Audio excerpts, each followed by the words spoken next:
പ്രിയമുള്ളവരെ, ഞാൻ Sangeetha Lakshmana, Kerala high court advocates association elections 2025 president സ്ഥാനത്തേക്കുള്ള 3 സ്ഥാനാർത്ഥികളിൽ ഒരാളാണ്. സംഘടനയിലെ 7000-ഓളം വരുന്ന വോട്ടേഴ്സിനെ ചില കാര്യങ്ങൾ അറിയിക്കുന്നതിൻ്റെ ഭാഗമായി ഞാൻ ചെയ്യുന്ന ഈ വീഡിയോയുടെ 2ാമത്തെ സെഗ്മെൻ്റാണിത്. ഈ വീഡിയോയുടെ ആദ്യ സെഗ്മെൻറ്റ് കൂടി കാണാൻ ശ്രദ്ധിക്കുമല്ലോ. വളരെ ലേറ്റായി അവസാന നിമിഷത്തിൽ നോമിനേഷൻ സമർപ്പിച്ച ഒരു സ്ഥാനാർത്ഥി എന്ന നിലയിൽ മാത്രമല്ല, അസോസിയേഷൻ അംഗങ്ങളുടെ ഇടയിൽ പോപ്പുലാരിറ്റി തീരെയും എനിക്ക് അവകാശപ്പെടാനില്ല എന്ന ബോധ്യത്തിൽ തന്നെയാണ് ഈ തെരഞ്ഞെടുപ്പിൽ മത്സരിക്കാൻ ഞാൻ തയ്യാറായത്. എന്തെങ്കിലും ഒരു മിറക്കിൾ സംഭവിക്കാതെ ഈ തെരഞ്ഞെടുപ്പിൽ ഞാൻ വിജയിക്കില്ല എന്ന ബോധ്യത്തോടു കൂടി തന്നെ, ആ മിറക്കിൾ സംഭവിച്ചാൽ പ്രസിഡന്റ് സ്ഥാനം എന്നെ തേടി എത്തിയാൽ ഞാൻ ചെയ്യാൻ താല്പര്യപ്പെടുന്നതും ആഗ്രഹിക്കുന്നതുമായ കാര്യങ്ങളാണ് കഴിഞ്ഞ സെഗ്മെൻറ്റിൽ പറഞ്ഞു വെച്ചത്. ഈ സെഗ്മെൻറ്റിൽ ഞാൻ പറയാൻ ഉദ്ദേശിക്കുന്നത്, എനിക്ക് നിങ്ങളോട് പറയാനുള്ളത്, 2024 എക്സിക്യൂട്ടീവ് കമ്മിറ്റി പ്രസിഡൻ്റായിരുന്ന അഡ്വക്കേറ്റ് യശ്വന്ത് ഷെണായിയെ കുറിച്ചാണ്. ഭൂരിഭാഗം അഭിഭാഷകർക്കും സംഘടനാംഗങ്ങൾക്കും ടോട്ടൽ സ്ട്രേഞ്ചർ ആയിരുന്ന യശ്വന്ത് ഷെണായി പെട്ടെന്നാണ് തെരഞ്ഞെടുപ്പിൽ മത്സരിക്കുന്നതും വിജയിച്ചു വരുന്നതും പ്രസിഡന്റ് ആവുന്നതും. നിങ്ങളെല്ലാവരെയും പോലെ തന്നെ ഞാനും വളരെയധികം ഇംപ്രസ്ഡ് ആയിരുന്നു ഈ വിഷയത്തിൽ. എന്നാൽ യശ്വന്ത് ഷെണായിയുമായിട്ടുള്ള എൻ്റെ ഇൻ്ററാക്ഷൻസ് തുടങ്ങുന്നത് നമ്മുടെ കേരള ഫെഡറേഷൻ ഓഫ് വിമൻ ലോയേഴ്സിൻ്റെ, അതായത് ഹൈക്കോടതി സമുച്ചയത്തിലെ 2ാം നിലയിലുള്ള പ്രവർത്തിച്ചിരുന്ന കേരള ഫെഡറേഷൻ ഓഫ് വിമൻ ലോയേഴ്സിൻ്റെ ഓഫീസ് റൂമും കമ്മിറ്റി റൂമും സംബന്ധിച്ച് അസോസിയേഷനുമായിട്ടുള്ള ചില ഡിസ്പ്യൂട്ട്സ് പുറത്തു അറിഞ്ഞു തുടങ്ങിയപ്പോൾ മുതലാണ്. അതുവരെ ഞാനും കരുതിയിരുന്നത് Yashwant Shenoy is a champion protector protagonist of legal fraternity, lawyer fraternity, who fights against judges, who sermonizes the judges, who sues the judges, who fights against the system, etc., etc. The philanthropist, lawyer who seeks no personal gains, who goes by the spirit of law, who would fight tooth and nail to uphold the rule of law and what not. അതെ, ഈ യശ്വന്ത് ഷെണായിയെ കുറിച്ചാണ് എനിക്ക് നിങ്ങളോട് പറയാനുള്ളത്. നമുക്കറിയാം, Yashwant ഷെണായിയുടെ പ്രസിഡൻഷിപ്പിൽ executive committee 2024 ചുമതലയേൽക്കുന്നത് 3/1/2024 തൊട്ടടുത്ത ദിവസം, പിറ്റേ ദിവസം, അതായത് 4/1/2024 നമ്മുടെ മുഖ്യധാര വാർത്താ മാധ്യമങ്ങളിലൊക്കെ, ചാനലുകളിലൊക്കെ ഒരു വിവാദ വാർത്ത വരുന്നു. ആലത്തൂർ പോലീസ് സ്റ്റേഷൻ്റെ അകത്ത് വെച്ച് ഒരു അഭിഭാഷകനെ സ്റ്റേഷൻ ഹൗസ് ഓഫീസർ ആക്രമിക്കുന്നു. അതിൻ്റെ വിഷ്വൽസ് അടക്കം വാർത്ത വരികയാണ്. ഇത് നമ്മളെല്ലാവരും കണ്ടതാണ്, ശ്രദ്ധയിൽപ്പെട്ടതുമാണ്. നമ്മൾ അറിഞ്ഞ വാർത്താ മാധ്യമങ്ങളിലൂടെ നമുക്ക് മനസ്സിലായ വിവരങ്ങൾ വെച്ച് നോക്കിയാൽ, പാലക്കാട് കോടതികളിൽ പ്രാക്ടീസ് ചെയ്യുന്ന അക്വേബ് എന്ന് പറയുന്ന ഒരു അഭിഭാഷകൻ അദ്ദേഹത്തിൻ്റെ ക്ലയൻറ്റിനോടൊപ്പം ആലത്തൂർ പോലീസ് സ്റ്റേഷനിൽ ഒരു വണ്ടി റിലീസുമായി ബന്ധപ്പെട്ട് എത്തുന്നു. അവിടെ പോലീസ് ഉദ്യോഗസ്ഥരുമായി സംസാരിച്ച് വാക്കുതർക്കത്തിൽ ഏർപ്പെടുന്നു, കയർക്കുന്നു, ഉദ്യോഗസ്ഥൻ ബഹളം വയ്ക്കുന്നു, ഇവിടുന്ന് അങ്ങോട്ട് ബഹളം വയ്ക്കുന്നു. ഇതാണ് നമ്മൾ കണ്ടത്. ഇത് സംഭവിക്കുന്നത് 4-ാം തീയതി. ഈ അക്വേബ് എന്ന ആൾ, ഈ കേസിൽ യശ്വന്ത് ഷെണായിയുടെ പങ്ക് എന്താണ് എന്നാണ് നമ്മൾ പരിശോധിക്കേണ്ടത്. കാരണം അദ്ദേഹം മാത്രമല്ല, യശ്വന്ത് ഷെണായി മാത്രമല്ല, അദ്ദേഹത്തിന് വേണ്ടി ഇപ്പോൾ ക്യാമ്പയിൻ ചെയ്യുന്ന ആളുകളും ഉൾപ്പെടെ അദ്ദേഹത്തിൻ്റെ ആരാധക വൃന്ദം വിശ്വസിക്കുന്നത് ലോയർ ഫ്രറ്റേണിറ്റിക്ക് വേണ്ടി നിലകൊള്ളുന്ന പ്രൊട്ടഗോണിസ്റ്റ്, പ്രൊട്ടക്ടർ, ലീഡർ എന്നാണ്. നമുക്ക് ഈ സാഹചര്യത്തിൽ ഈ കേസ് എങ്ങനെയാണ് എന്നതിൻ്റെ ഒന്ന് പരിശോധിക്കേണ്ടതുണ്ട്. നമ്മൾ കാണാത്ത, നമ്മൾ അറിയാത്ത മറുപുറമാണ് എനിക്ക് ഈ വിഷയത്തെക്കുറിച്ച് പറയാനുള്ളത്. ഞാൻ കൂടുതൽ എന്തെങ്കിലും പറയുന്നതിന് മുമ്പേ ഒരു കാര്യം ഞാൻ വ്യക്തമാക്കിക്കൊള്ളട്ടെ. I am in no way vouching for the torture, the harassment, the humiliation certain police officers commit on the citizens who reach the police stations. My point here is, ഞാൻ നിങ്ങളോട് പറയാൻ ഉദ്ദേശിക്കുന്നത്, നിങ്ങളോട് ചോദിക്കാൻ ഉദ്ദേശിക്കുന്നത്, ഈ അക്വേബ് എന്ന് പറയുന്ന പാലക്കാട് ബാറിൽ പ്രാക്ടീസ് ചെയ്യുന്ന ഒരു അഭിഭാഷകൻ്റെ ഈ പറഞ്ഞ case Kerala high court advocates association ഏറ്റെടുക്കേണ്ടതുണ്ടോ? അതല്ലെങ്കിൽ അവരുടെ ആദ്യത്തെ ഈ ചാർജ് എടുത്ത് പിറ്റേ ദിവസം ആദ്യത്തെ ദൗത്യമായി ഏറ്റെടുക്കാനുള്ള സിഗ്നിഫിക്കൻസോ സാങ്ക്ടിറ്റിയോ ഈ കേസിനുണ്ടോ എന്ന് പരിശോധിക്കാനാണ് ഞാൻ നിങ്ങളോട് ആവശ്യപ്പെടുന്നത്. ഞാൻ പറഞ്ഞല്ലോ, 3-ാം തീയതി 3/1/2021 യശ്വന്ത് ഷെണായി ചാർജ് എടുക്കുന്നു.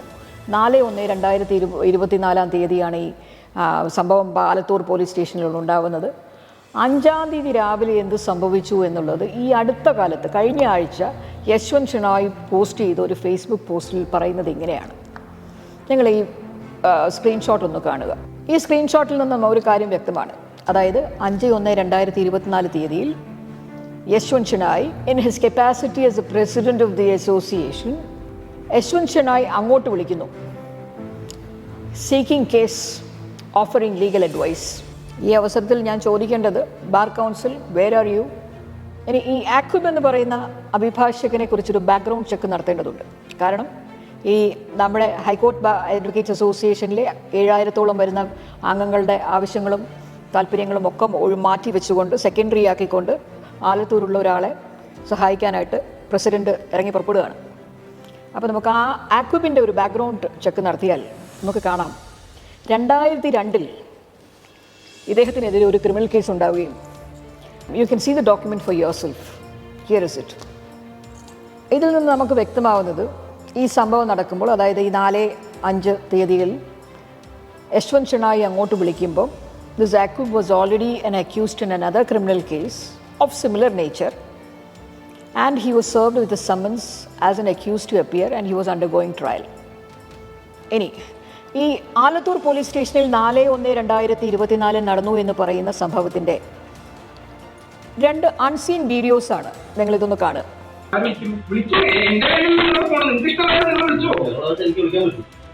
അതെ, കൂടുതൽ റിലീസ് അത് വിട്ടു തരിക. പിന്നെ കൂടുതൽ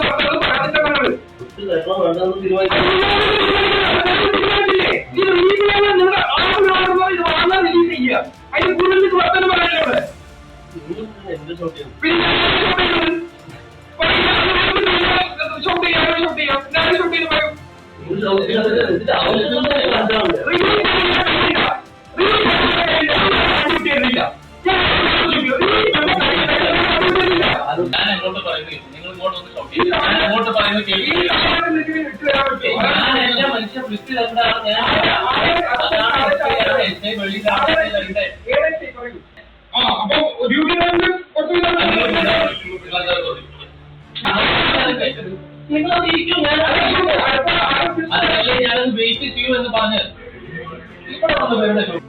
എൻ്റെ ചോദ്യം, Kerala high court advocates association executive committee elections 2025 വോട്ടർമാരോടാണ്. ഇങ്ങനെ നിങ്ങളുടെ ഓഫീസിൽ ഒരാൾ വന്ന് കയറുകയാണെന്ന് വിചാരിക്കുക, നിങ്ങളുടെ ആബ്സെൻസിൽ നിങ്ങളുടെ സബോർഡിനേറ്റ്സിനോട്, അല്ലെങ്കിൽ നിങ്ങളുടെ സ്റ്റാഫിനോട്, നിങ്ങളുടെ ജൂനിയേഴ്സിനോട്, നിങ്ങളുടെ കൊളീഗ്സിനോട്, ഓഫീസിലിരിക്കുന്ന നിങ്ങളുടെ ആബ്സെൻസിൽ അവിടെ ഇരിക്കുന്നവരോട് ഇത്തരത്തിൽ ആ വന്ന് കയറുന്ന ആൾ ബിഹേവ് ചെയ്താൽ നിങ്ങൾ എങ്ങനെയായിരിക്കും റെസ്പോണ്ട് ചെയ്യുക? നിങ്ങൾ എങ്ങനെയായിരിക്കും അതിനെ റിയാക്ട് ചെയ്യുക? I leave it to you to adjudicate. Kerala high court advocates association സ്വമേധയാ ഏറ്റെടുക്കേണ്ടുന്ന ഒരു കേസായിരുന്നില്ല ഇത്. ആക്വിബ് എന്ന് പറയുന്ന അഭിഭാഷകൻ്റെ സംരക്ഷണത്തിനായി ആലത്തൂർ ബാർ അസോസിയേഷനുണ്ട്, പാലക്കാട് ബാർ അസോസിയേഷനുണ്ട്. ജെനുവിൻലി അഗ്രീവ്ഡ് ആയിട്ടുള്ള ഒരു അഭിഭാഷകനാണ് ആക്വിബെങ്കിൽ കേരള ഹൈക്കോടതിയിലേക്ക് ഒരു കണ്ടംപ്റ്റ് പെറ്റീഷനായി മൂവ് ചെയ്യാൻ Kerala high court advocate association initiative എടുക്കുന്നതിന് മുൻപ് ആക്വിബ് എന്ന അഭിഭാഷകന് മുന്നിൽ ഒട്ടനവധി സാധ്യതകളും റിലീഫ്സും ഉണ്ടായിരുന്നു, ഫോറംസും ഉണ്ടായിരുന്നു. ആക്വിബിന് കൺസേൺഡ് മജിസ്ട്രേറ്റിനെ ഒരു 3 കൗൺസിലെങ്കിലും അപ്രോച്ച് ചെയ്യാനുള്ള അവകാശങ്ങളുണ്ടായിരുന്നു. പോലീസ് കംപ്ലയിൻറ്റ് അതോറിറ്റിയിൽ പോകാമായിരുന്നു. ആലത്തൂർ ബാർ അസോസിയേഷൻ്റെയോ അല്ലെങ്കിൽ പാലക്കാട് ആലത്തൂർ ബാർ അസോസിയേഷൻ ഉണ്ടോ എന്ന് എനിക്കറിയില്ല, പാലക്കാട് ബാർ അസോസിയേഷൻ്റെ പിന്തുണയോടെ ഹൈക്കോടതിയെ സമീപിക്കാമായിരുന്നു. കേരള ഹൈക്കോർട്ട് അഡ്വക്കേറ്റ്സ് അസോസിയേഷൻ സ്വമേധയാ ഏറ്റെടുക്കേണ്ടുന്ന എന്ത് അർജൻസിയാണ്, എന്ത് സിഗ്നിഫിക്കൻസാണ് ആക്വിബ് എന്ന് പറയുന്ന ഈ അഭിഭാഷകൻ്റെ കേസിൽ ഉണ്ടായിട്ടുള്ളത്? 12 അംഗങ്ങളുള്ള 11 അംഗങ്ങൾ സന്നിധരാവേണ്ടുന്ന എക്സിക്യൂട്ടീവ് കമ്മിറ്റി മീറ്റിങ്ങിൽ 3 പേര് മാത്രമാണ് ഇതിനകത്ത് ഹാജരായിട്ടുള്ളത്. എക്സിക്യൂട്ടീവ് കമ്മിറ്റി തീരുമാനിക്കുന്നതോ, ഈ 3 പേരടങ്ങുന്ന എക്സിക്യൂട്ടീവ് കമ്മിറ്റി തീരുമാനിക്കുന്നതോ 24 മണിക്കൂർ നോട്ടീസ് കൊടുത്തതിന് ശേഷം മാത്രമേ അർജൻറ്റ് ജനറൽ ബോഡി മീറ്റിംഗ് വിളിക്കാൻ പാടുള്ളൂ എന്ന റൂള് വയലേറ്റ് ചെയ്തുകൊണ്ട് ഒരു ജനറൽ ബോഡി മീറ്റിംഗ് വിളിച്ചു കൂട്ടുകയാണ് യശ്വന്ത് ഷെനായുടെ നേതൃത്വത്തിൽ. ആദ്യത്തെ ദൗത്യം, കാര്യങ്ങൾ നേരാവണ്ണം അവതരിപ്പിക്കാതെ, ബാക്ക്ഗ്രൗണ്ട് ചെക്ക് നടത്താതെ, നിങ്ങൾ നേരത്തെ കണ്ട പോലീസ് സ്റ്റേഷനിലെ വിഷ്വൽസ് ജനറൽ ബോഡിയെ അറിയിക്കാതെ, സിമിലർ നേച്ചറിലുള്ള ഇതുപോലുള്ളൊരു കേസിൽ പ്രതിയാക്കപ്പെട്ട് അവിടെ വിചാരണ നേരിടുന്ന ഒരു പ്രതിയാണോ എന്നുള്ളത് ജനറൽ ബോഡിയെ അറിയിക്കാതെ വിഷയം ജനറൽ ബോഡിയിൽ അവതരിപ്പിക്കുകയും ജനറൽ ബോഡി തീരുമാനിക്കുകയും ചെയ്യുന്നു ഏറ്റവും പ്രധാനപ്പെട്ട ഈ രണ്ട് കാര്യങ്ങൾ, ഇദ്ദേഹത്തിന് വേറെ സിമിലർ നേച്ചറിലുള്ള പ്രീസിഡൻ്റ് ഉണ്ടെന്നും ഈ വിഷ്വൽസും കാണിക്കാതെ ജനറൽ ബോഡിയിൽ വിഷയം അവതരിപ്പിക്കുന്നു. ശേഷം എക്സിക്യൂട്ടീവ് കമ്മിറ്റി എന്താണ് ചെയ്യുന്നത്? പ്രസിഡന്റും സെക്രട്ടറിയും ചേർന്ന് എന്താണ് ചെയ്യുന്നത്? അഡ്വക്കേറ്റ് ജനറലിന് ഓഫീസിലേക്ക് കത്തെഴുതുന്നു. ആ കത്തിൻ്റെ വിഷ്വൽസ് ഒന്ന് കാണുക, സ്ക്രീൻഷോട്ട്. ഒരാഴ്ചയ്ക്ക് ശേഷം, അതായത് 16/1/2024 അക്വേബിന് വേണ്ടി ഹൈക്കോടതിയിൽ ഒരു കണ്ടംപ്റ്റ് പെറ്റീഷൻ ഫയൽ ചെയ്യപ്പെടുന്നു. ഫയൽ ചെയ്യുന്നത് അസോസിയേഷൻ അല്ല, അസോസിയേഷന് വേണ്ടി മറ്റേതെങ്കിലും അഭിഭാഷകനുമല്ല, Yashwant Shenoy in his personal capacity. ഈ വിഷ്വൽസ് ഒന്ന് കാണുക. അടുത്ത ദിവസം ബെഞ്ചിൽ വരികയും യശ്വന്ത് ഷെനായിയുടെ പേരിൽ ഫയൽ ചെയ്യപ്പെട്ട കണ്ടംപ്റ്റ് പെറ്റീഷനിൽ ഏത് ജഡ്ജാണെന്നും കൂടി ഒന്ന് ശ്രദ്ധിച്ചേക്കുക, ഉത്തരവ് ഇൻ്ററിം ഓർഡർ പുറപ്പെടുവിക്കുന്നു. ഇത് ജാനുവരി 18.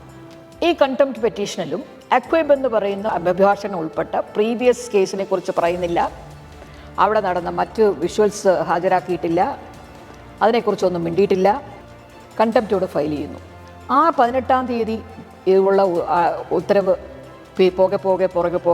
പോയി 8 മാസത്തോളം ഹൈക്കോടതി ബെഞ്ച് മുമ്പാകെ പെൻഡിങ് ആക്കി വെച്ചുകൊണ്ട് ഹൈക്കോടതിയും ഈ പറഞ്ഞ കണ്ടംപ്റ്റ് പെറ്റീഷനിൽ, അതായത് അസോസിയേഷൻ പ്രസിഡന്റ് എന്ന നിലയ്ക്ക് കക്ഷിയെ അങ്ങോട്ട് വിളിച്ച് കേസ് ഇങ്ങോട്ട് വിളിച്ച് വരുത്തി ഫയൽ ചെയ്ത കണ്ടംപ്റ്റ് പെറ്റീഷനിൽ സെക്കൻഡ് റെസ്പോണ്ടൻ്റായിട്ട് പ്ലേസ് ചെയ്തിരിക്കുന്നത് ഒരു പോലീസ് ഓഫീസറെ തന്നെയാണ്. രണ്ടുപേരും പോലീസ് ഓഫീസേഴ്സാണ്.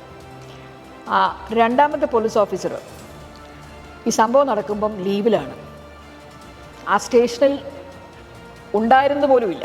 അങ്ങനെയുള്ള ആ പോലീസ് ഉദ്യോഗസ്ഥനെ ഈ കണ്ടംപ്റ്റ് പെറ്റീഷനിൽ സെക്കൻഡ് റെസ്പോണ്ടൻ്റ് ആയിക്കൊണ്ട് നോട്ടീസ് ഇഷ്യൂ ചെയ്യിപ്പിച്ച് ആ കണ്ടംപ്റ്റ് പെറ്റീഷൻ പിന്നീട് ഇവിടെ പെൻഡിങ് ആയിരുന്നത് നീണ്ട 7 മാസങ്ങളാണ്. ഈ 7 മാസത്തിലുടനീളം ഹൈക്കോടതിയും യശ്വന്ത് ഷെനായിയും അക്വേവും ചേർന്ന് ഈ പറയുന്ന പോലീസ് ഓഫീസറെ ഇൻറ്റിമിഡേറ്റ് ചെയ്തുകൊണ്ട്, ഫസ്റ്റ് റെസ്പോണ്ടൻറ്റ് ഇൻറ്റിമിഡേറ്റ് ചെയ്തുകൊണ്ട്, ടെററൈസ് ചെയ്തുകൊണ്ട് ഒടുവിൽ ഗത്യാന്തരമില്ലാതെ മാപ്പപേക്ഷ എഴുതി കൊടുക്കുകയാണ്. ആ മാപ്പപേക്ഷയിലെ ടെക്നിക്കാലിറ്റിയൊക്കെ പറഞ്ഞ് അത് നിവർത്തി, അത് ചരിച്ചു, അത് വലിച്ചു, അത് നീട്ടി.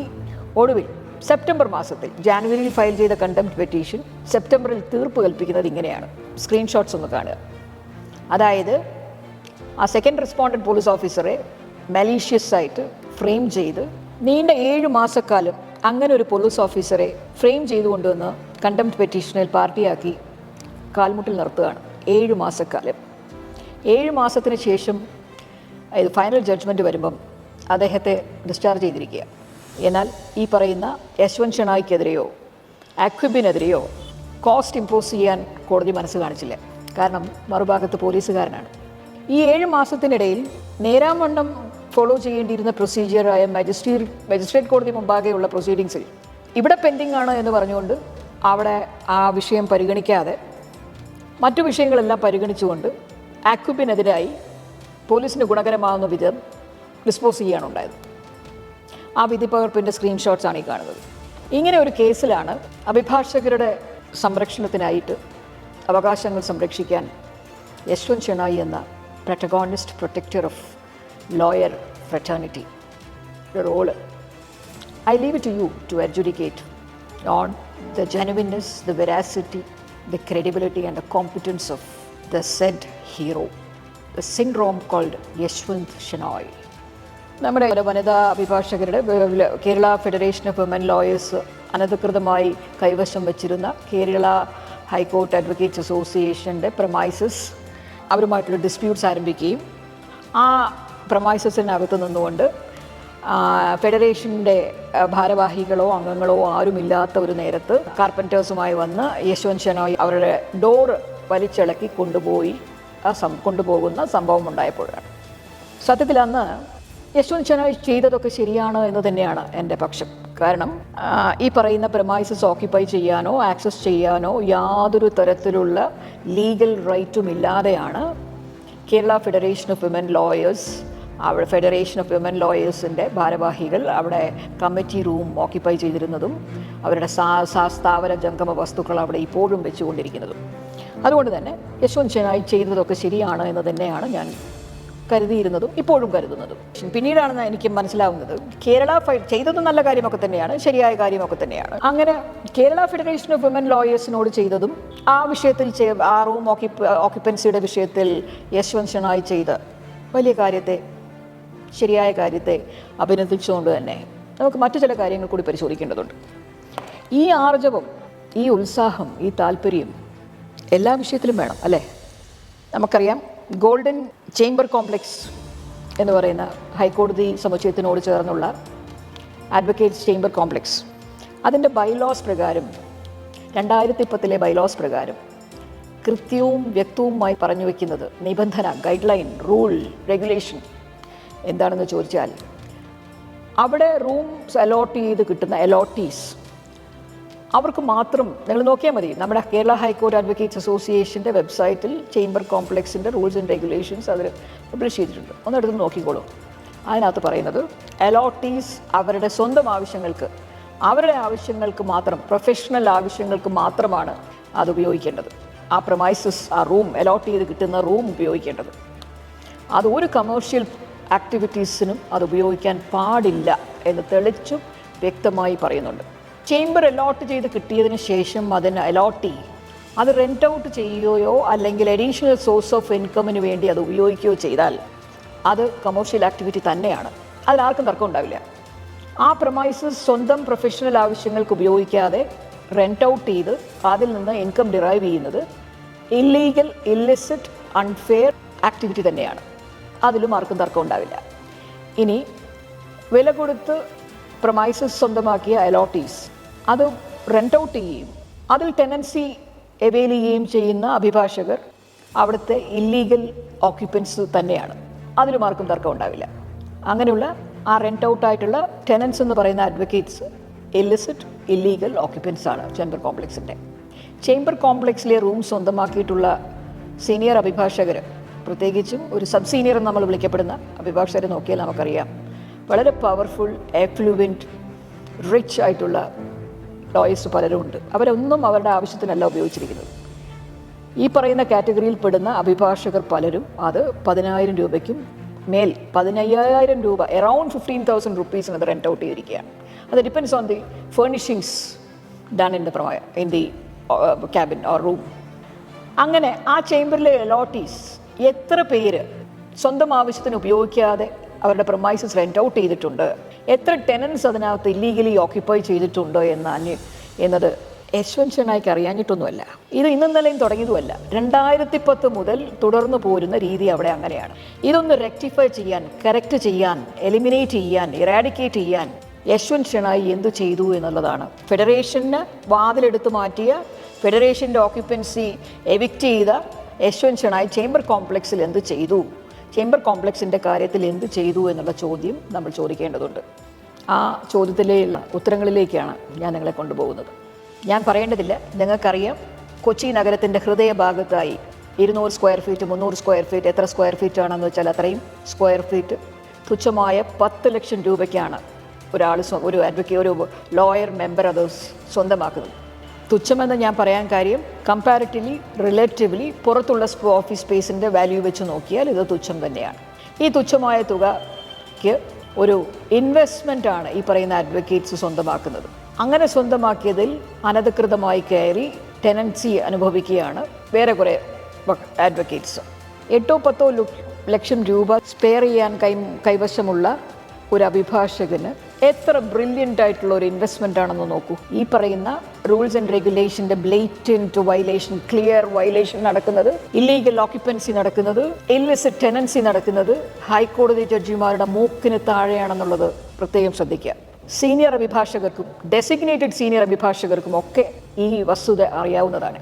സീനിയർ അഭിഭാഷകരുടെ ഡെസിഗ്നേറ്റഡ് സീനിയർ അഭിഭാഷകരുടെ കൂട്ടത്തിൽ എത്ര പേർ ഈ പറയുന്ന റൂൾ വയലേഷന് ഏർപ്പെട്ടിരിക്കുന്നു എന്നുള്ളത് കണ്ടെത്താനുള്ള ആർജവം, അതൊന്ന് ആരംഭിച്ചു വയ്ക്കാനെങ്കിലുമുള്ള ആർജവം യശ്വന്ത് ഷെണായ്ക്ക് ഇല്ലാതെ പോയി. ഇതിനൊക്കെ പുറമെ ഇതിൻ്റെ ഒരു സ്റ്റേക്ക് ഹോൾഡേഴ്സ് ആരാണെന്ന് കൂടി നമുക്ക് നോക്കാം. അതായത് അതിനകത്ത് എത്ര റൂമുകളുണ്ടെന്ന് നിങ്ങൾക്ക് പരിശോധിച്ചാൽ മതി, ഞാൻ പറയേണ്ട കാര്യമില്ല. ഇപ്പോൾ നിലവിലുള്ള വെയിറ്റിംഗ് ലിസ്റ്റ് പ്രകാരം ആപ്ലിക്കേഷൻ കൊടുത്ത്, അതായത് ചേംബർ അലോട്ട്മെൻറ്റിന് വേണ്ടി അപേക്ഷ കൊടുത്തിട്ടുള്ള എത്ര പേര് കാത്തു നിൽപ്പുണ്ടോ വെയിറ്റിംഗ് ലിസ്റ്റിൽ നമുക്കൊന്ന് പരിശോധിക്കാം. ഈ സീനിയേഴ്സ് ഓക്യുപ്പൈ ചെയ്ത് അല്ലെങ്കിൽ എഫ്ലുവൻ്റ് ആയിട്ടുള്ളവർ ഓക്യുപ്പൈ ചെയ്ത് അഡീഷണൽ ഇൻകം ഡിറൈവ് ചെയ്യുന്ന ടെനൻസി ഇവിടെ നടക്കുന്ന സമയത്ത് ഇവിടെ വെയിറ്റിംഗ് ലിസ്റ്റിൽ അലോട്ടീസ് വെയിറ്റിംഗ് ലിസ്റ്റിൽ എത്ര പേരുണ്ടെന്ന് നമുക്ക് നോക്കാം. 2016 സമർപ്പിച്ചിട്ടുള്ള അപേക്ഷകൾ പ്രകാരം 80 അലോട്ടീസ് വെയിറ്റിംഗ് ലിസ്റ്റിലുണ്ട്. 2017 വിളിച്ചിട്ടുള്ള അപേക്ഷകൾ പ്രകാരം സമർപ്പിച്ചിട്ടുള്ള അപേക്ഷകൾ പ്രകാരം 100 ആപ്ലിക്കൻസ് വെയിറ്റിംഗ് ലിസ്റ്റിലുണ്ട്. അതായത് 180 അഭിഭാഷകർ ചേംബർ അലോട്ട്മെൻറ്റിന് വേണ്ടി വെയിറ്റിംഗ് ലിസ്റ്റിലാണ്. 2022 ആപ്ലിക്കേഷൻസ് വെർ കോൾ ഫോർ. എന്നാൽ ആ കിട്ടിയ അപേക്ഷകൾ തുറന്നു പോലും നോക്കിയിട്ടില്ല. 180 എണ്ണം വേറെ കാത്തു നിൽക്കുകയാണ് അവിടെ, തുറന്നു പോലും നോക്കിയിട്ടില്ല. ഈ അനധികൃത പ്രവർത്തികൾ, ഇല്ലീഗൽ ആക്ടിവിറ്റീസ് കർബ് ചെയ്യാൻ, നിർത്തലാക്കാൻ യശ്വന്ത് ഷെണായി എന്ന് പറയുന്ന പ്രതിഭാസം എന്ത് ചെയ്തു എന്നുള്ള ചോദ്യത്തിന് ഉത്തരം തേടേണ്ടതുണ്ട്. ബ്ലേറ്റൻ്റായി റൂൾ വയലേറ്റ് ചെയ്ത അലോട്ടീസ്, ഇല്ലീഗൽ ടെനൻസ്, ഇവർക്ക് ഒരു നോട്ടീസ് എങ്കിലും ഇഷ്യൂ ചെയ്യാൻ വേണ്ടുന്ന എന്തെങ്കിലും ഒരു നടപടി യശ്വന്ത് ഷെണായിയുടെ ഭാഗത്തു നിന്നുണ്ടായോ? ഇല്ല. ഈ വിഷയത്തിൽ ആവശ്യം വേണ്ടുന്ന എൻക്വയറി ഇനീഷ്യേറ്റ് ചെയ്യാനെങ്കിലും യശ്വന്ത് ഷെണായി തയ്യാറായോ? അതിനുള്ള ആർജവം അയാൾക്കുണ്ടായോ? ഇല്ല. ഇനി യശ്വന്ത് ഷെണായി പ്രസിഡൻ്റായിരുന്ന കാലഘട്ടത്തിലെ ഇൻറ്റേർണൽ ഓഡിറ്റ് റിപ്പോർട്ടിൽ പാര നമ്പർ 17 നിങ്ങളൊന്ന് ശ്രദ്ധിക്കുക. ഇതിൻ്റെ സ്ക്രീൻഷോട്ട് ഇത് എവിടെയുണ്ട്. യശ്വന്ത് ഷെണായി പ്രസിഡൻ്റായ എക്സിക്യൂട്ടീവ് കമ്മിറ്റി ജനറൽ ബോഡി മുമ്പാകെ സമർപ്പിച്ച ഓഡിറ്റ് റിപ്പോർട്ടിലെ നമ്പർ 12 ഒന്ന് കാണുക, വായിക്കുക. ശ്രദ്ധിക്കാത്തവർക്ക്, വായിക്കാത്തവർക്ക്, അറിയാത്തവർക്ക് ഒന്ന് ശ്രദ്ധിക്കുക. It will take less than 30 seconds for you. Yashwant ഷെണായിക്ക് അറിയാം ചേംബറിലെ ഓക്യുപ്പൻസ് എന്ന് പറയുന്നത്, ഓക്യുപ്പൻസായ അഭിഭാഷകരെന്ന് പറയുന്നത് ഒരു നല്ല വോട്ട് ബാങ്കാണ്. സംഘടനാ തെരഞ്ഞെടുപ്പിലെ നല്ല വോട്ട് ബാങ്ക്. അനങ്ങിയിട്ടില്ല. അതിനുള്ള ആർജവും യശ്വന്ത് ഷെണായിക്കില്ല. ഇതൊന്നും ചെയ്യാതെ യശ്വന്ത് ഷെണായി ചെയ്തത് എന്താണെന്നറിയോ? ഏരിയേഴ്സ് ഇൻ മെയിൻ്റനൻസ് കളക്ട് ചെയ്തിട്ടില്ല. അതിൽ വലിയ തുക ഏരിയേഴ്സ് ഇൻ മെയിൻ്റനൻസ് കളക്ട് ചെയ്യാൻ കിടക്കുന്നു. കളക്ട് ചെയ്യാൻ യശ്വന്ത് ഷെണായി മേൽനോട്ടം വഹിച്ച എക്സിക്യൂട്ടീവ് കമ്മിറ്റിക്ക് സാധിച്ചിട്ടില്ല.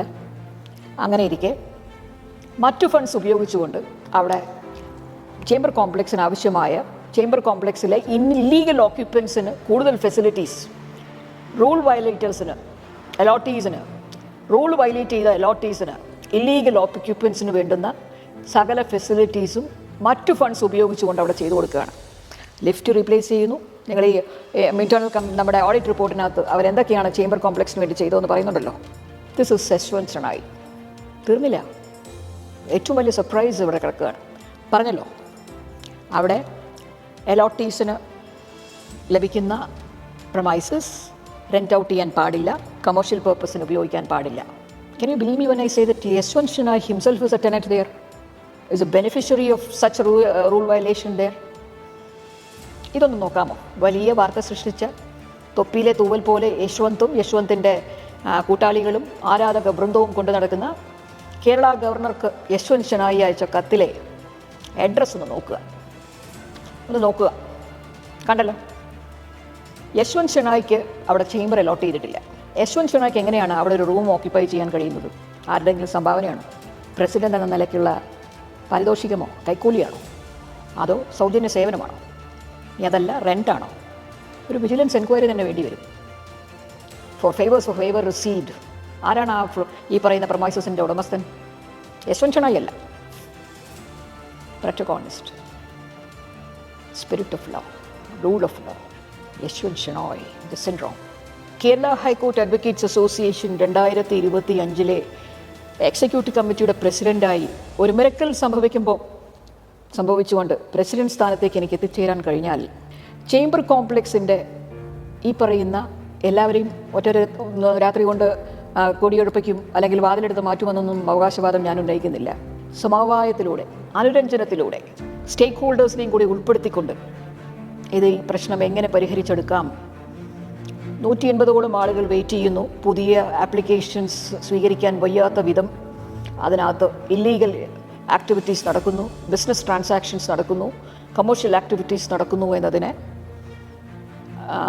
അഡ്രസ്സ് ചെയ്തുകൊണ്ട് എങ്ങനെ ഈ പ്രശ്നം പരിഹരിക്കാമെന്ന്, എങ്ങനെ ഇത് ഇറാഡിക്കേറ്റ് ചെയ്യാം, എലിമിനേറ്റ് ചെയ്യാം, ക്ലെൻസ് ചെയ്തെടുക്കാമെന്നുള്ളത് ചെയ്യാൻ വേണ്ടുന്ന എല്ലാ നടപടികളും ഞാൻ സ്വീകരിക്കുമെന്ന് നിങ്ങളെ അറിയിക്കുകയാണ്. ഇനി ഈ തെരഞ്ഞെടുപ്പിൽ ഞാൻ വിജയിച്ചില്ല എന്ന് വയ്ക്കുക, I will take up this matter as A party before the competent foreign court. Will see. ഇതിവിടെ കൊണ്ട് തീരുന്നില്ല. യശ്വന്ത് ഷണോയ്ക്ക് നിങ്ങൾ വോട്ട് ചെയ്തോളൂ, ഒരു വിരോധമില്ല, സന്തോഷം, വിജയിപ്പിച്ചെടുത്തോളൂ. ചേംബർ കോംപ്ലക്സിൻ്റെ കാര്യത്തിൽ സംഗീത ലക്ഷ്മൺ ഇറങ്ങിത്തിരിക്കും. Even at the cost, I am declaring this, I am announcing this, even at the cost of forsaking my votes, whatever votes that may come my way in these elections. Simple, easy. Yashwant Shenoy എന്ന executive കമ്മിറ്റിയുടെ ചുമതല വഹിക്കുന്ന president, as an organiser, as a leader of the executive committee എങ്ങനെയായിരുന്നു എന്ന് കാണാൻ 1-2 ഉദാഹരണങ്ങൾ മാത്രം മതിയാവും.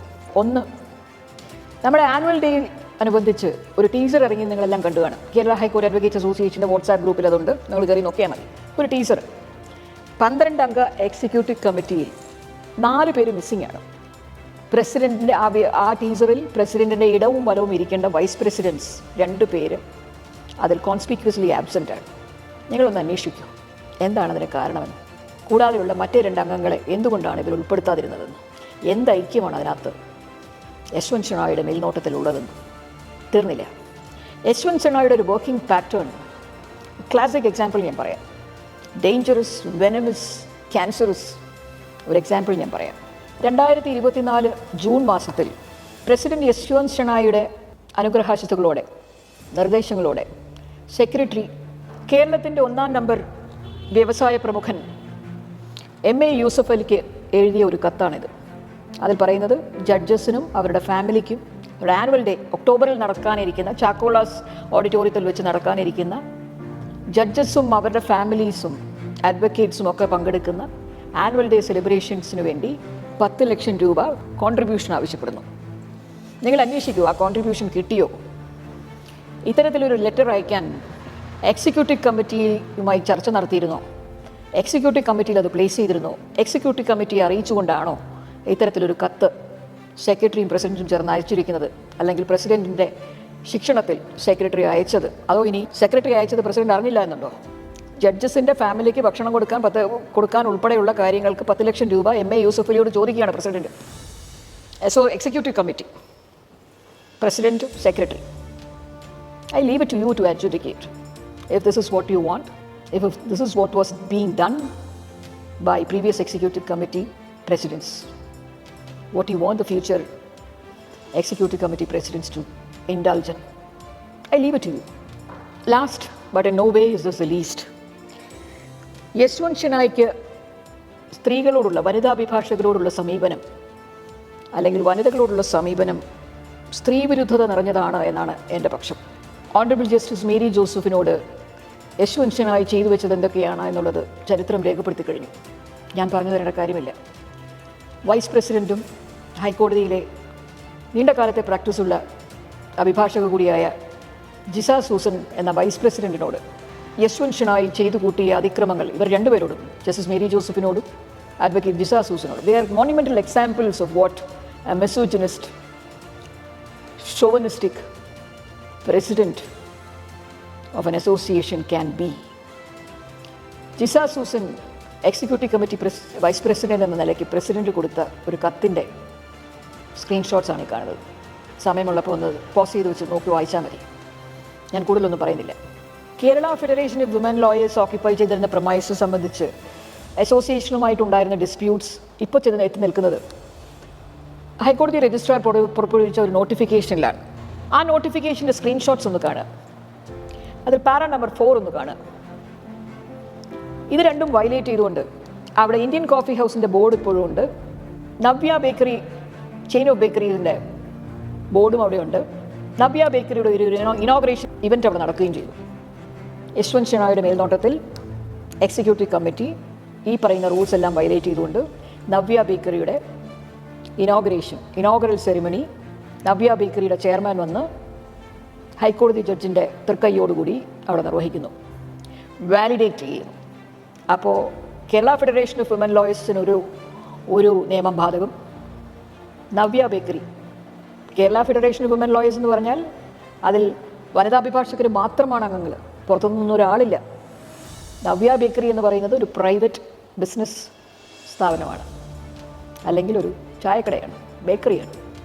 നവ്യ ബേക്കറിക്കുള്ള പ്രാതിനിധ്യത്തിൻ്റെ ഒരു 10% പോലും കേരള ഫെഡറേഷൻ ഓഫ് വിമൻ ലോയേഴ്സിന് ഇല്ല.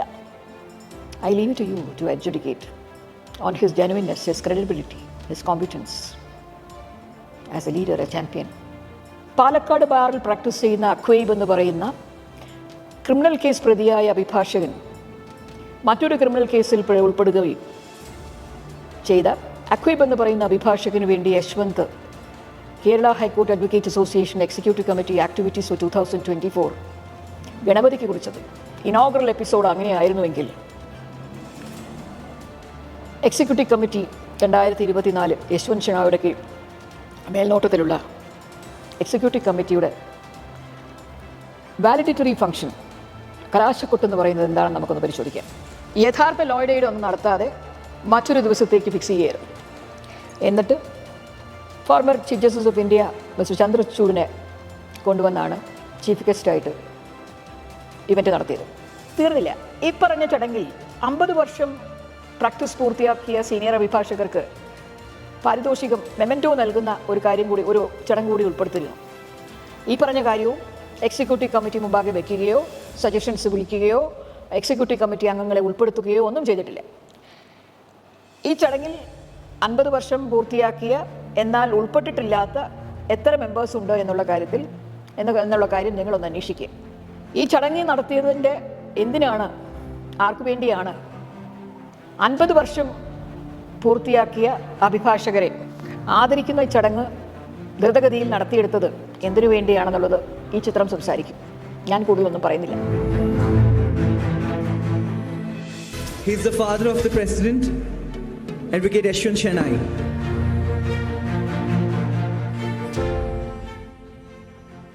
അങ്ങനെ ഒരു ഇവൻ്റ് നടത്തുമ്പോൾ ഇത്തരത്തിൽ ഫോർമർ ചീഫ് ജസ്റ്റിസ് ഓഫ് ഇന്ത്യയെ കൊണ്ടുവന്ന ഒരു പരിപാടി നടത്തുമ്പോൾ എക്സിക്യൂട്ടീവ് കമ്മിറ്റി മുൻപാകെ വയ്ക്കുകയും ഡിസ്കഷൻ നടത്തുകയും അവരെ കൂടി ഉൾപ്പെടുത്തുകയും ചെയ്യുക എന്ന് പറയുന്നത് ചെയ്യേണ്ടുന്ന കാര്യം തന്നെയാണ്. അവരെ ഒഴിവാക്കിക്കൊണ്ട് കമ്മിറ്റിയെ ഉൾപ്പെടുത്താതെ എങ്ങനെയാണ് ഇത്തരത്തിലൊക്കെയുള്ള പരിപാടികൾ ഓർഗനൈസ് ചെയ്യുന്നതെന്ന് എനിക്ക് മനസ്സിലാവുന്നില്ല. നിങ്ങൾക്ക് മനസ്സിലാവുന്നുണ്ടോ എന്നറിയില്ല. അതായത് എക്സിക്യൂട്ടീവ് കമ്മിറ്റി തീരുമാനിക്കുന്നത് നാഷണൽ ലോ ഡേ ഇന്ന ദിവസം നടത്തണ്ട, മറ്റൊരു ദിവസം നടത്തിയാൽ മതി, ഏതെങ്കിലും ഒരു ലീഗൽ ലൂമിനറിയെ കൊണ്ടുവരാം എന്നും എക്സിക്യൂട്ടീവ് കമ്മിറ്റി തീരുമാനിക്കുന്നു. അത് ചന്ദ്രചൂഡ് തന്നെ വേണമെന്നുള്ള തീരുമാനം എക്സിക്യൂട്ടീവ് കമ്മിറ്റിയുടേതല്ല. അതാരുടെ താല്പര്യത്തിലാണ് അങ്ങനെ ഒരു തീരുമാനമെടുത്തത് എന്നത് വളരെ വിചിത്രമാണ്. കാരണം എക്സിക്യൂട്ടീവ് കമ്മിറ്റിയാണ് അത് തീരുമാനിക്കേണ്ടത്, ഏത് ഗസ്റ്റിനെയാണ് കൊണ്ടുവരേണ്ടത്. മറ്റെന്തെങ്കിലും പറയുന്നതിന് മുമ്പേ ഈ വിഷ്വൽസ് ഒന്ന് കാണുക. രാജ്യമൊട്ടാകെയുള്ള ലോയർ ഫ്രറ്റേണിറ്റി ചെറുതല്ലാത്ത ആംഗ്വിഷോടുകൂടി, ചെറുതല്ലാത്ത കൺസേണോടുകൂടി നോക്കിക്കണ്ട ഒരു കാഴ്ചയാണത്. ഇത് അഡ്രസ്സ് ചെയ്യുമ്പോഴും ഇതിനെക്കുറിച്ച് ചോദിക്കുമ്പോഴും ജസ്റ്റിസ് ചന്ദ്രചൂഡ് പറയുന്നത് പ്രൈം മിനിസ്റ്ററും ചീഫ് ജസ്റ്റിസും തമ്മിൽ അല്ലാതെ തന്നെ ഇൻ്ററാക്ഷൻസ് ഉണ്ടാവാറുണ്ടല്ലോ, ഇതിലെന്താണ് പുതിയ കാര്യം, ഇതിലെന്താണ് വലിയ കാര്യം എന്നുള്ളതാണ്. നമുക്കറിയാം, ഇൻ്റർനാഷണൽ മീഡിയ വരെ ഡിസ്കസ് ചെയ്തിരുന്ന ഒരു വിഷ്വലാണിത്. ഇത് പ്രൈം മിനിസ്റ്ററും ചീഫ് ജസ്റ്റിസും തമ്മിൽ പേഴ്സണൽ ഇൻ്ററാക്ഷൻസ് ഉണ്ടോ എന്നുള്ളതായിരുന്നില്ല ചർച്ച. ദ ഇഷ്യൂ ഇൻവോൾവ് വാസ് ഒരു പ്രത്യേക മതവിഭാഗത്തിൻ്റെ ആചാര പൂജ നടപടിക്രമങ്ങൾ ചീഫ് ജസ്റ്റിസിൻ്റെ ഔദ്യോഗിക വസതിയിൽ വെച്ച് പ്രധാനമന്ത്രിയുമായി ചേർന്ന് നടത്തുന്ന ഒരു വിഷ്വൽ രാജ്യമെമ്പാടുമുള്ള രാജ്യത്തെ ജനതയുടെ മുമ്പിൽ, അതുപോലെ തന്നെ അഭിഭാഷകരുടെ മുമ്പിൽ, ന്യായാധിപരുടെ മുമ്പിൽ കൊടുക്കുന്ന മെസ്സേജ് എന്താണ് എന്നുള്ളതാണ്. അങ്ങനെ എക്സിക്യൂട്ടീവ് കമ്മിറ്റിയുടെ സജഷൻസ് കോൾ ഫോർ ചെയ്യാതെ, പരിഗണിക്കാതെ, എക്സിക്യൂട്ടീവ് കമ്മിറ്റിയുടെ അറിവോ സമ്മതമോ ഇല്ലാതെ കോൺസ്റ്റിറ്റ്യൂഷണൽ ഡേ, ലോ ഡേ സെലിബ്രേഷൻസിനായി ഒരു സ്പീക്കറെ കൊണ്ടുവരുന്നു, ജസ്റ്റിസ് ചന്ദ്രചൂഡ്. ഈ പറഞ്ഞ ചടങ്ങിൽ യശ്വന്ത് ഷെനോയുടെ പ്രസംഗത്തിൻ്റെ ഒരു ശകലമൊന്ന് കേൾക്കുക. The association was clear that we will celebrate Constitution Day with a lecture, and I had no doubts about the speaker I wanted, but the question was, how will we get it? I have no words to thank Justice Devan Ramchandran, who was instrumental in getting Justice Chandrachud for this lecture. ആത്മാഭിമാനം എന്നുണ്ടെങ്കിൽ നമ്മൾ സ്വയം ചോദിക്കേണ്ടുന്ന ചോദ്യം, Kerala high court advocates association എന്ന സംഘടനയ്ക്ക് നമ്മുടെ former chief justice of ഇന്ത്യയെ ഒന്ന് നമ്മുടെ ഒരു ചടങ്ങിന് വേണ്ടി കൊണ്ടുവരാൻ എന്തിനാണ് ഒരു സിറ്റിംഗ് ജഡ്ജിയുമായി ഒരു ഒത്താശ? എന്തിനാണ് സിറ്റിംഗ് ജഡ്ജിയുടെ സഹായ സഹകരണം? നമ്മുടെ തന്നെ former judge senior advocate mister Basant ഉണ്ട്, വി ഗിരിയുണ്ട്, അങ്ങനെ ഒട്ടനവധിയായ ആളുകൾ ഡെയിലി ബേസിസിൽ ജസ്റ്റിസ് ചന്ദ്രചൂഡിൻ്റെ കോടതിയിൽ ഹാജരാകുന്നവരുണ്ട്. ഇനി അതുമല്ലെങ്കിൽ സുപ്രീം കോർട്ട് ബാർ അസോസിയേഷൻ പ്രസിഡന്റുമായി കോൺടാക്ട് ചെയ്ത്, ഇനി അതും വേണ്ട, ജസ്റ്റിസ് ചന്ദ്രചൂഡിൻ്റെ തന്നെ പ്രൈവറ്റ് സെക്രട്ടറിയെ നേരിട്ട് കോൺടാക്ട് ചെയ്തുകൊണ്ട് കേരളത്തിലേക്ക് ഒരു ഫംഗ്ഷന് വിളിച്ചാൽ ജസ്റ്റിസ് ചന്ദ്രചൂഡ് വരില്ലെന്നാണോ?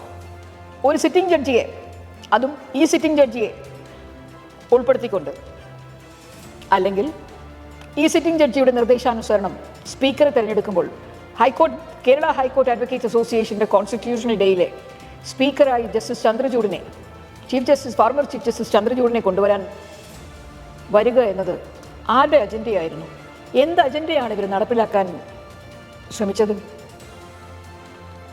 എക്സിക്യൂട്ടീവ് കമ്മിറ്റിയുടെ സജഷൻസ് കോൾ ഫോർ ചെയ്യാതെ വെറും ഒരു ലീഗൽ ലൂമിനറി എന്ന് മാത്രം പറഞ്ഞു വെച്ചുകൊണ്ട് ചന്ദ്രചൂഡിനെ സ്പീക്കറായി കൊണ്ടുവരാൻ പ്രസിഡന്റ് മാത്രം കൊണ്ട് ഈ തീരുമാനമെടുക്കാനുള്ള ചെയ്തോ വികാരം എന്താണ്? അതിൻ്റെ പിന്നിൽ ആരുടെ അജണ്ടയാണ്?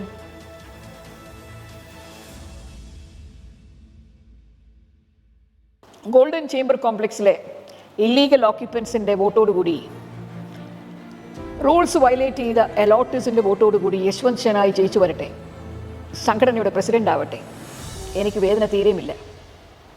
ഞാനീ പറഞ്ഞു വെച്ച 2 videos Kerala high court advocates association അംഗങ്ങൾ കണ്ടു തീർത്തുവെങ്കിൽ, ക്ഷമയോടെ എന്നെ കേട്ടുവെങ്കിൽ എൻ്റെ ദൗത്യം പകുതി വിജയിച്ചതായി ഞാൻ കരുതുകയാണ്. Thank you, my dear friends. Thank you, my senior colleagues. Thank you.